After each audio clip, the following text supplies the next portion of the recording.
of being on a trading card? Oh, it's awesome. It's so cool. It's something you dream of growing up. I used to collect them, and it's just awesome. It's a great opportunity, and once again, Mike Wallace did a good job of setting that up for us. And it's just really cool. A bunch of the guys are really excited about it, and I can't wait to see them come out. It's gonna be awesome. So did you guys see? You signed some, right?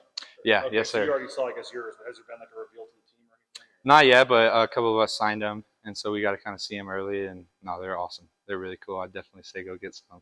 I know this is obviously something that interests you. Is it cool to be a part of something that is? I mean, you guys are the first full team to have something like this. Is it cool to be a part of something that's pretty innovative in the NIL Oh, space? absolutely. It's always awesome to kind of be some of the first and kind of shock the world with some new innovative stuff, like you said. And it's just always cool to see the new opportunities that keep coming our way. So. What is it about Mike Walsh and his knack for NILs that feels like he's just got a sense for it? How impressive is what he's doing here? Oh yeah, he's brilliant. He's just very smart with coming up with unique and innovative ideas. And like if I have any ideas, I kind of blurt them out to him, and he just comes back with a list of things that are possible and things that would work in the NIL sense. And so it's really cool having someone like that on your side who's working really hard to just help us get a bunch of opportunities. So it's great. Well, I guess that's it. Yeah. What do you make of what you saw from the offense in the second half? It was obviously the best half you guys have had all year. Yeah, it was explosive. It was really fun. We finally felt that momentum, and it finally clicked. And that's something we've been working for, and we've always said just like keep pushing. It's going to click eventually. And it clicked, and we felt that momentum, and we ran with it. And it was just awesome, that full experience as a team, kind of feeling all our hard work over the summer and spring, and through the ups and downs, they come into fruition, and we're just ready to kind of carry that on and keep the ball rolling. Obviously, it's so much success running the ball, but how much are you guys going to need to prove that you can still have yards through the air too? Yeah, definitely. We want to be a multi-dimensional offense, and Talen's awesome with that. So it's going to be really cool to see how we go out, and we do great on both sides of those ball, and it's going to be really cool. And I'm excited to see us move the ball through the air and on the ground, because it's going to be really hard to stop. Right, there's a point early in the game you guys were struggling on offense. You went over to the defensive line and kind of got in their circle. We're going to pick it up for you guys.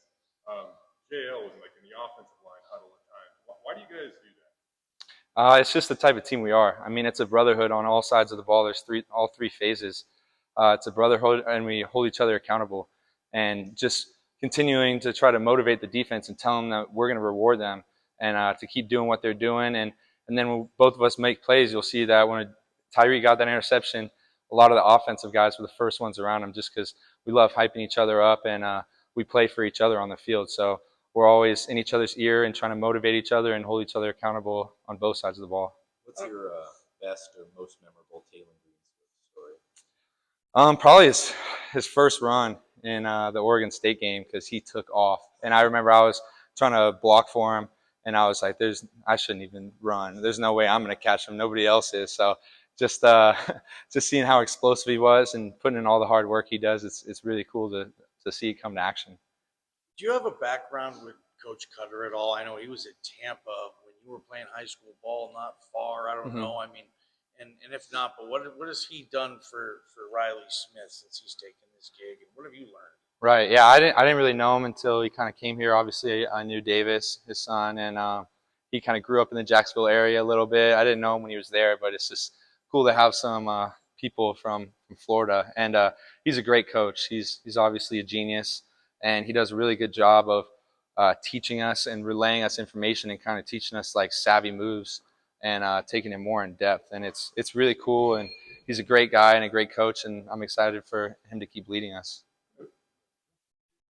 The tight end, when you have to do blocking, you sometimes block, sometimes receive. What do you make of a second half where you run 16 plays in a row and it was a lot more run heavy? I mean, moving forward, I know you said you got to be balanced, but what do you make if it is more of a little run first, I guess, with Taylor now? I mean, it was awesome. I had a lot of fun. Obviously, I want to catch the ball and score touchdowns, but that was one of the most fun halves of football I've ever played. And it's kind of just something about doing the dirty work with the O-linemen and going in and just kind of like sacrificing your body to help other guys on the team score. It's just a great feeling, and I'm willing to do whatever it takes to win games. And running the ball, that was awesome. That felt really good all game, and it was exciting to see all of us kind of gel together with the O-line and the tight ends and make stuff happen up front. You look at Ashton's touchdown run, and OJ Pancake's a 3-time All-Mountain West defense Yeah. and Tiny has a great block on the best linebacker in the Mountain West. Yeah. What did you see out of those guys on that play, and how much is that, the mentality you guys want to play with? Yeah, it's awesome. The resilience, just like over and over again. We're running the same play and just keep working. And we're pushing, and they're both very explosive guys. And it's really cool to see them just to keep working and keep pounding the ball. And when you do it over and over again, it ends up like that. And the defense starts to unravel and quit. And that's when you can bury guys like they did. And it's just awesome to see all the hard work that we put in and we've been trying to show on the field kind of come to life. And it was really cool to watch that happen. You mentioned being in the same play. Coach Cutter said it was like a 5-play rotation or whatever in the second half. And he said it keeps working, might as well keep going. Yeah, exactly. What's that like, I guess, where you're just continuing the same thing and they can't stop you and they can't stop you and you just continue to just pound it? I mean, that's got to get even more and more exciting as you keep doing it. Oh, absolutely. Like when they know it's coming and you still make it work, that's tough on a defense, and it kind of breaks them down. And it's a great feeling knowing that you can run the same play and they know exactly what you're doing and still be successful. It's an awesome feeling. What's the key of setting an edge on the read option? It's really just being physical and knowing and owning your leverage and just running your feet, like take them where they want to go and set that edge. And it's definitely a lot of physicality and fundamentals, but just running your feet and trying to be explosive to kind of get displacement on that guy and move him out of the hole. With you, we've seen experience and success lead to confidence. As it relates to Taylor, his voice louder now. Is he different anyway now that he's seeing actual results in the game?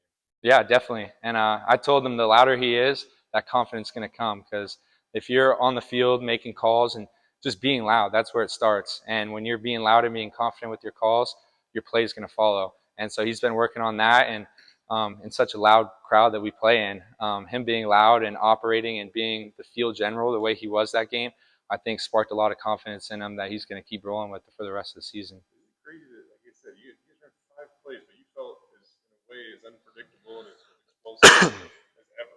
Oh, yeah. How does that work? I mean, like I said, it's just awesome being able to they know what you're going to do, and just using your fundamentals and just playing hard and still stopping it no matter what. If they can, like you said, if they can't stop it, just keep running it. So We've never talked to Taylor. I don't even know what his voice sounds like. He's never been available. How humble? What type of guy is he? What could you tell us? I'm going to go on the radio and say Riley Smith said this about Taylor. What type of dude is he? Oh, he's a great guy. I mean, he's an extremely humble guy, and he's a super funny guy in the locker room. He always has a smile on his face. He's always dancing. He's just a great guy to be around, and he brings a lot of joy and energy to the team, whether we're on the field or off the field. He's just a great guy to be friends with, and he's like a little kid. He's always giddy and just smiling, so I love it.